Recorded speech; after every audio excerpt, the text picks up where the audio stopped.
عليكم، عاملين ايه؟ كل سنه وانتم طيبين. النهارده بقى هنعمل مع بعض الفته الجميله بتاعه العيد. النهارده تاني يوم العيد، ما عملناش اول يوم. هنعمل بقى النهارده الفته مع بعض بطريقه جميله وسهله جدا. كل سنه وانتم طيبين.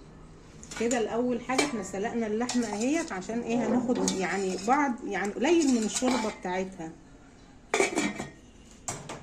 فشغلت البوتاجاز، هحط معلقتين سمنه، معلقتين زيت او حته سمنه بقى الموجود.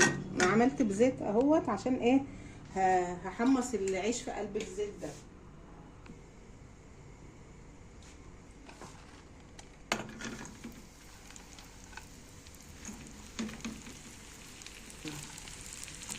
مش بكتر الزيت عشان يا دوب بس بيتحمص، عشان ما يبقاش تقيل، عشان الشوربه بتبقى دسمه شويه، فانا مقلله الزيت.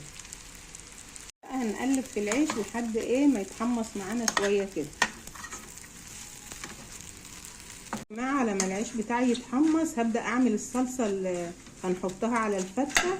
كده انا جبت الطاسة بتاعتي او الطبق، حطيت ايه معلقتين زيت. احط التوم بقى، حوالي معلقة توم كده مدقوق، ده في الفريزر، حطاه في الفريزر كده. خلاص بقى التومة بتاعتي هتتحمر، هجيب شوية كزبرة كده احطهم عليهم.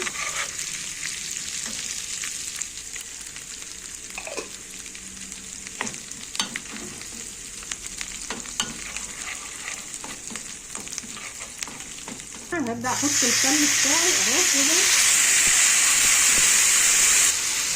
كده حطيت 3 معالق خل. احط الطماطم، نطلعها برضو من الفريزر. بصي ما بتبقي حاطه حاجتك بتبقى ايه، بتسعفك على طول. الثوم في الفريزر، الطماطم في الفريزر. كده بقى انا بحط التوابل بتاعتي، ملح بقى، فلفل اسمر، بهارات 7. كده بقى يا جماعه الصلصه بتاعتي اتسبكت، هطفي عليها بقى ونعمل الفته ايه مع بعض. كده بقى هفضي العيش في الطبق. خلاص كده بقى بعد ما حطينا العيش انا هضيف ايه معلقتين، هم يا دوب شوربه بس. هضيف بقى ايه شويه طماطم، صلصه طماطم اهي. نقلب بقى صلصه الطماطم كده. انا ما كترتش عشان لسه هنحط صلصه طماطم على وش الطبق. ده بقى الرز بتاعي، انا عاملاه رز ابيض اهو، بس ما اتصورش بقى ايه وانا بعمله.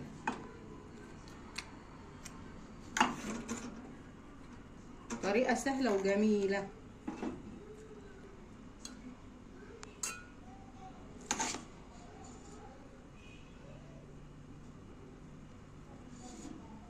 كده بقى بعد ما ضفنا الرز هنبدأ ايه نحط الصلصة اهو.